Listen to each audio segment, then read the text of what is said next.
Magandang araw na naman pong muli sa inyong lahat mga ka-vlog, boss, idol, regular viewer, silent viewer at kasama na rin po ang lahat ng mga OFW. Ang gagawin ko po ngayon ulit ay starter motor.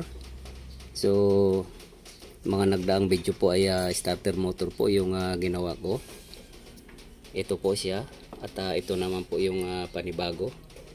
So itong starter motor po na to ay nababad po to sa tubig at ng mga ilang araw po ay naging ganito na siya. Actually po noong tag-ulan pa to na last year nangyari. So nung nagkaroon po ng problema ay pinalitan ko po ng assembly at ngayon po ay mayroon na po akong time para mag-repair. So ito na po, binuksan ko siya. At yung nakita ko po ay itong solenoid po ay nag-stack up. Ito, sunog na po siya. Ayaw nang mag-move. So kailangan ko po isang palitan. At ito po yung pampalit. Yan.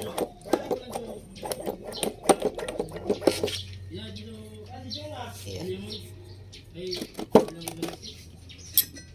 At ganun din po ilolubricate ko po yung mga internal parts ng starter motor na to. Ito po siya.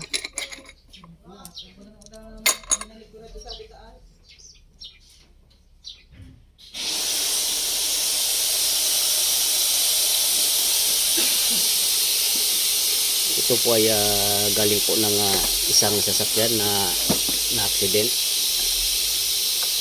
Buo na po to. At ito po yung bago kong gagawin ngayon.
So since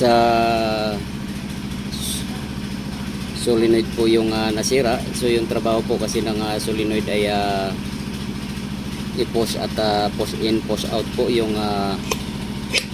appendix drive na to para kumapit po doon sa flywheel.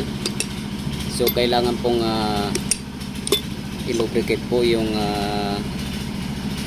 internal parts dito sa loob kasi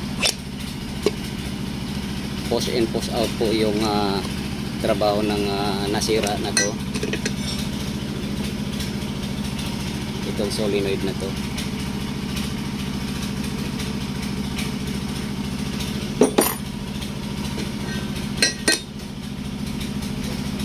At itong mga gear naman po dito, ito naman po yung para sa rotating parts. So kailangan din po para yung RPM nya hindi siya mapipigilan. So mas mataas po na RPM, mas maganda yung magiging resulta sa pag-start ng makina. Mas mapapagaan po at mabilis. Kaya kailangan naman pong i-lubricate to.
checkin naman po natin yung commutator kung may shortage po ba siya.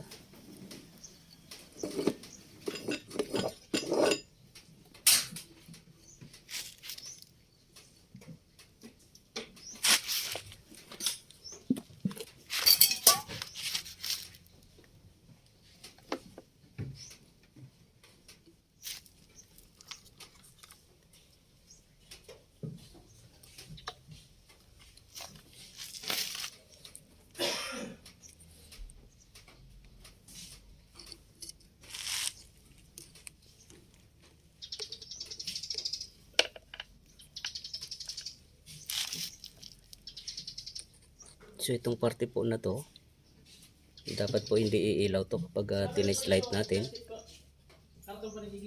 Kapag umilaw po ay ibig sabihin may problema po itong commutator na to.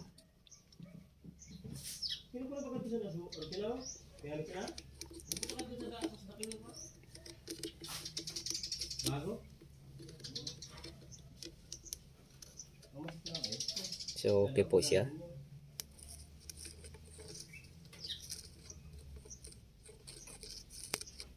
Dulo, taas. Taas ada lang dito pa. Taas. Ayaw.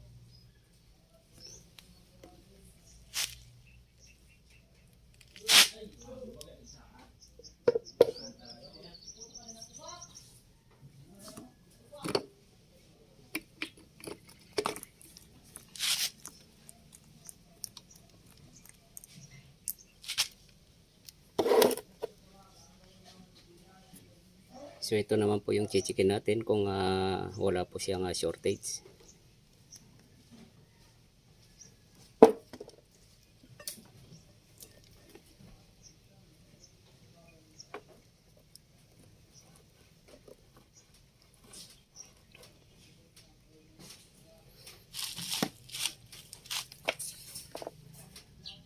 Dapat po mayroon tayong ma-check dito na iilaw dito po sa dalawang carbon brush na to.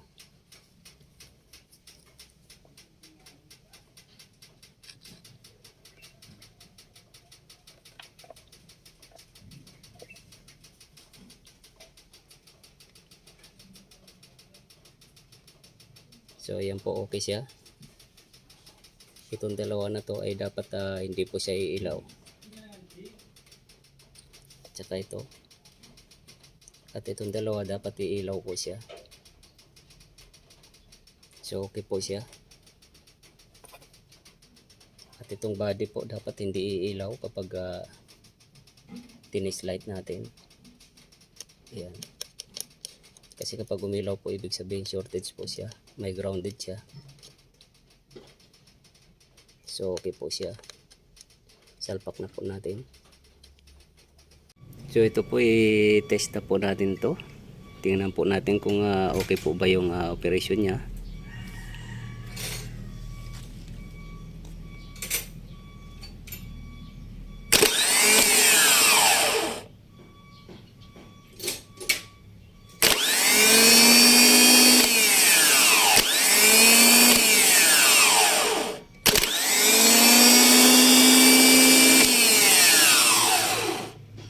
So okay na po siya. At isama na rin po natin itong isa na ginawa ko nung mga nagdaang video dahil hindi pa po natitesting.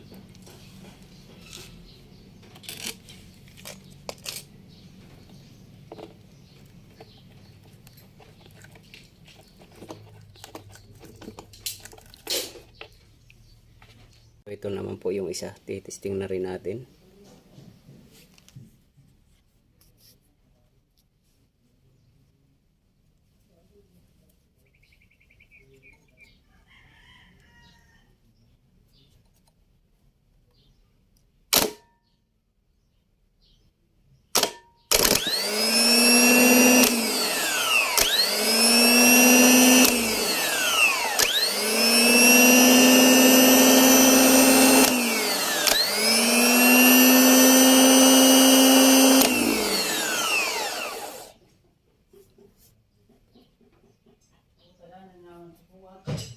So okay na rin po, gumagana rin po. So hanggang dito na lang po muna ang video kong ito. Please like, subscribe na lang po and hit notification bell para sa susunod na mga video. God bless all po.